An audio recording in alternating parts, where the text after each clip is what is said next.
Assalamualaikum warahmatullahi wabarakatuh. Perkenalkan, saya Aidil Adha Sofiana dengan nomor NPM 231204057. Baiklah, di sini saya akan menjelaskan tentang use case diagram yang telah saya buat. Jadi, yang pertama yaitu ada PMIK. PMIK dapat login terhadap sistem. Lalu tugas PMIK itu ada di bagian pendaftaran, pelaporan, dan juga administrasi. Lalu, yang kedua ada dokter. Jadi, dokter ini dapat login terhadap sistem, lalu dapat melakukan pemeriksaan. Pemeriksaannya seperti pemeriksaan fisik, pemeriksaan laborat, dan juga pemeriksaan radiologi. Lalu, dokter juga dapat meresepkan obat. Baik, yang selanjutnya yaitu ada perawat dan juga bidan. Jadi perawat dan juga bidan ini dapat melakukan login terhadap sistem, lalu melakukan pemeriksaan. Nah, pemeriksaan yang dilakukan perawat itu misalnya seperti pemeriksaan fisik, misalnya cek TTV, terus cek antropologi, berat badan, tinggi badan, dan juga lingkar kepala anak, begitu. Lalu selanjutnya ada apoteker. Apoteker ini menerima resep obat dari dokter. Lalu apoteker ini menginputkan datanya kepada sistem dan juga apoteker dapat login. Lalu selanjutnya ada ahli teknologi laboratorium medis. Jadi ahli laboratorium ini dapat login terhadap sistem dan juga melakukan pemeriksaan laboratorium.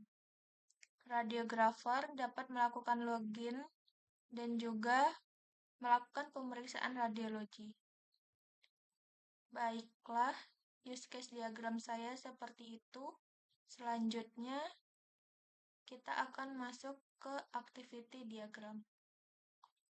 Nah, di sini ada semua aktor ataupun semua aktor itu dapat melakukan login ini. Jadi, semua aktor akan memasuk kepada sistemnya, maka akan menghadapi ini. Yang pertama, aktor dapat membuka sistem, lalu sistem dapat menampilkan formulir login, lalu aktor dapat memasukkan username dan juga password, lalu klik tombol login, dan juga sistem akan memvalidasi data. Jika berhasil, dia akan langsung masuk ke halaman home. Jika belum berhasil, dia harus memasukkan username dan password.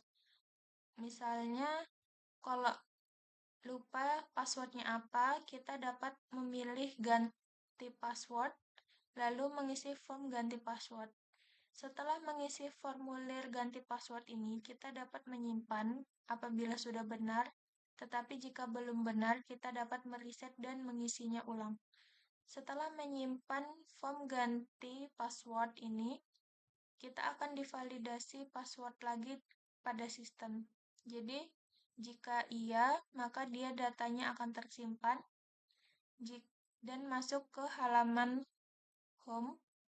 Jika tidak berhasil, maka dia akan menerima notifikasi gagal. Baiklah, dan selanjutnya kita masuk ke pendaftaran yang dilakukan oleh PMIK. Jadi yang PMIK dapat membuka menu pendaftaran, lalu sistem akan menampilkan pilihan pendaftaran pasien lama atau baru. Nah, PMIK akan memilih apakah yang datang itu pasien baru atau lama.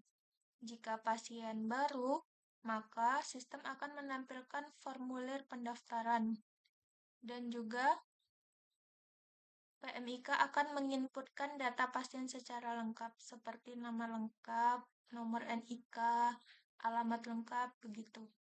Setelah menginput, PMIK dapat menyimpan data yang telah diinput tersebut ke dalam sistem. Jika sudah benar, maka akan berhasil tersimpan. Tetapi jika belum tersimpan, maka dia akan menampilkan formulir pendaftaran lagi untuk diisi secara benar. Lalu, jika dia pasien lama, maka PMIK harus mencari data pasien, seperti menggunakan nomor rekam medis begitu.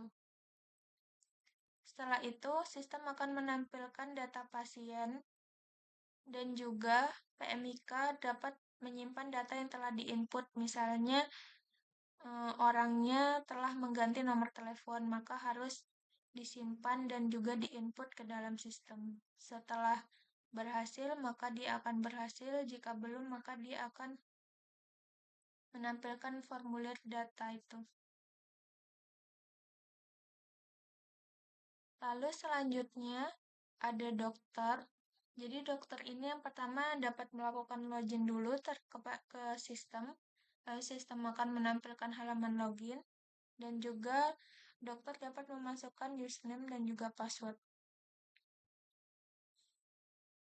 Jika berhasil, maka dapat langsung membuka menu data pasien. Jika belum berhasil, maka kembali ke username dan juga password. Setelah membuka menu pasien, sistem akan menampilkan data pasien. Jadi, misalnya pada hari ini, siapa saja yang antri begitu. Lalu, dokter dapat melakukan pemeriksaan. Setelah melakukan pemeriksaan ini, dokter menginputkan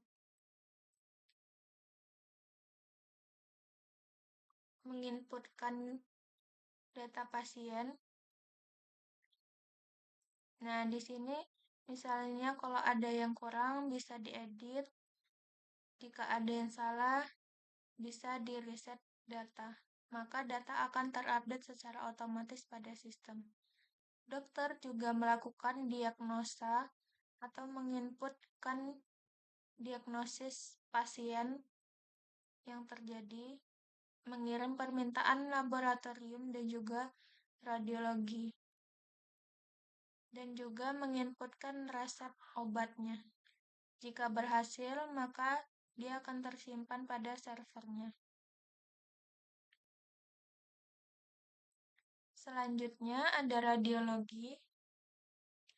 Radiografer dapat membuka data pasien, lalu sistem akan menampilkan data pasien. Setelah menampilkan, sistem akan menerima permintaan pemeriksaan yang diminta oleh dokter.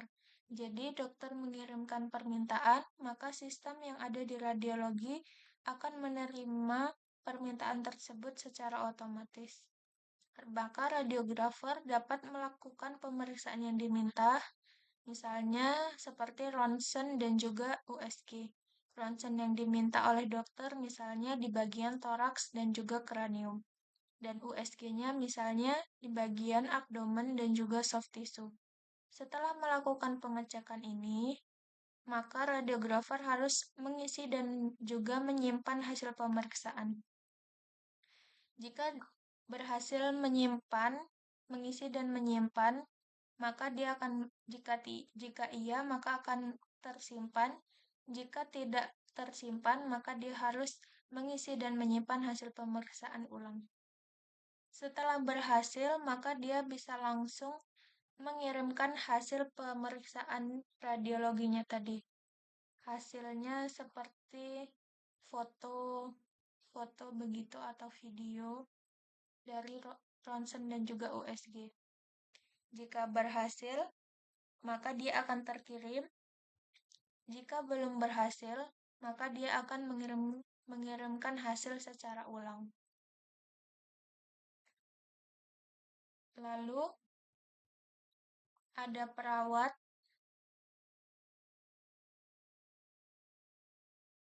Pertama-tama perawat bisa login, lalu sistem akan menampilkan menu daftar pasien.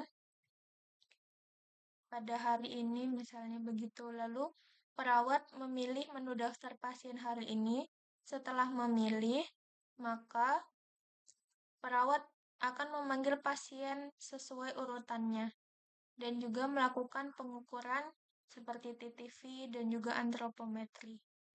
Setelah melakukan TTV dan juga antropometri dan lainnya, perawat juga memberikan edukasi awal dan membantu pemeriksaan dokter. Jadi setelah melakukan pengukuran tadi, perawat dapat membantu pemeriksaan dokter secara lanjut terhadap pasien. Setelah membantu dan juga memberi edukasi, maka perawat harus mencatat semua tindakan yang diberikan ke dalam sistem. Jadi harus memasukkan atau menginput apa saja yang dilakukan oleh perawat. Jika berhasil, maka data akan tersimpan dan juga akan terupdate.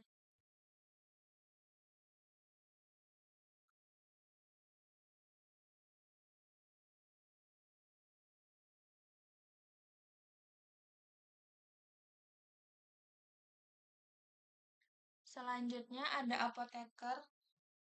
Apoteker dapat membuka data permintaan obat yang telah diresepkan oleh dokter, maka sistem akan menempelkan resep obatnya.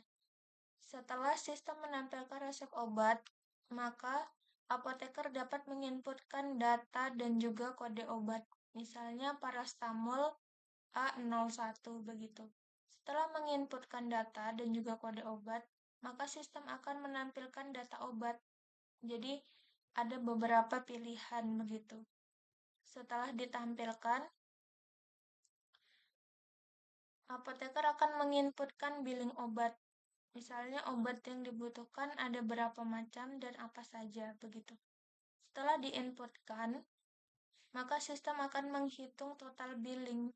Jadi obat yang telah dimasukkan tadi harganya berapa dan ukurannya dosisnya berapa. Jadi dia akan menghitung secara otomatis. Setelah sistem menghitung total billing secara otomatis, maka apoteker harus menyimpan dan juga mencetak billing ataupun di print begitu. Setelah disimpan dan juga dicetak, maka dia kalau berhasil akan berhasil diinput dan juga dicetak. Jika belum berhasil, maka dia harus menyimpan dan mencetak billing secara ulang. Lalu ke bagian administrasi, administrator dapat membuka sistem, lalu memverifikasi akun, lalu sistem akan menampilkan daftar pasien, dan administrator akan memilih pasien. Lalu, dapat memilih menu kelola data pasien, dan juga memeriksa kelengkapan data.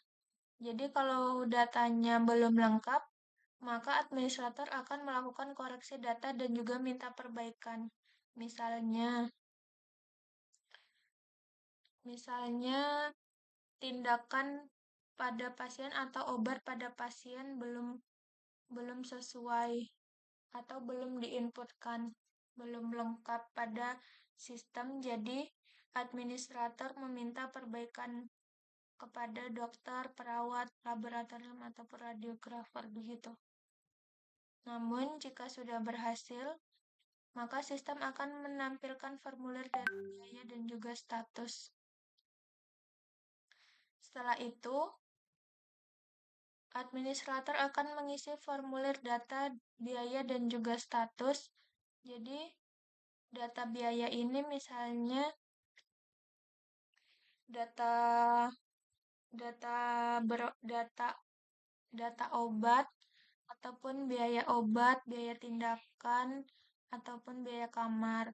Sedangkan status itu misalnya statusnya itu perawat jalan atau rawat inap begitu. Setelah mengisi formulir data biaya dan juga status, maka sistem akan menghitung total biaya otomatis. Setelah menghitung total biaya secara otomatis, maka administrator harus mencetak bukti pembayaran. Misalnya dibuat kwitansi ataupun di print out begitu, dan juga sebagai laporan. Setelah itu disimpan bukti transaksinya dan juga sistem akan mengupdate laporan hariannya. Setelah itu administrator dapat logout dari sistem.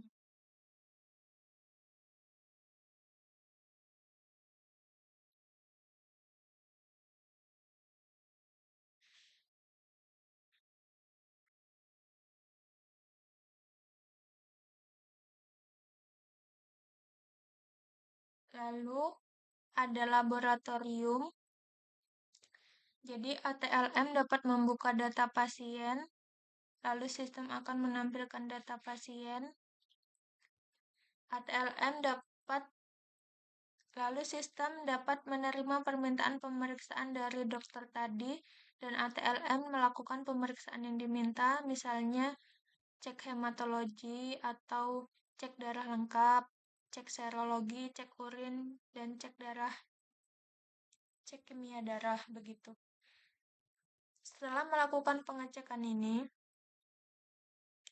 maka ATLM harus mengisi dan juga menyimpan hasil pemeriksaannya tadi.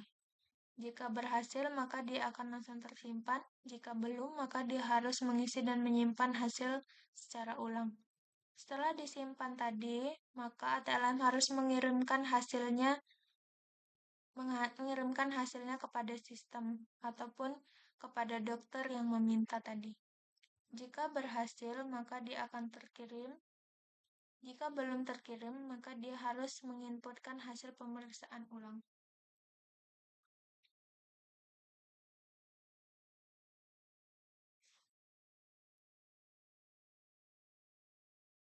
Nah, PMIK ada juga yang di bagian pelaporan.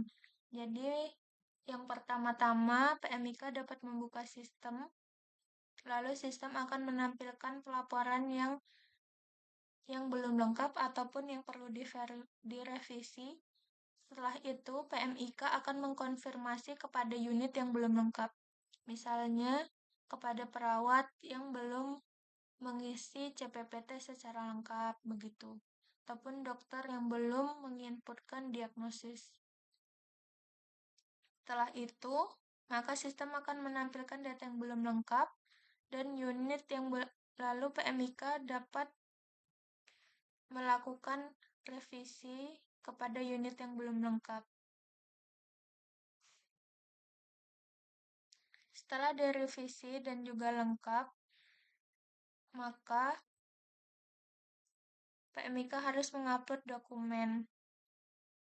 Jika dokumennya berhasil terupload, maka akan langsung terupload, tetapi jika belum harus mengupload secara ulang dokumennya.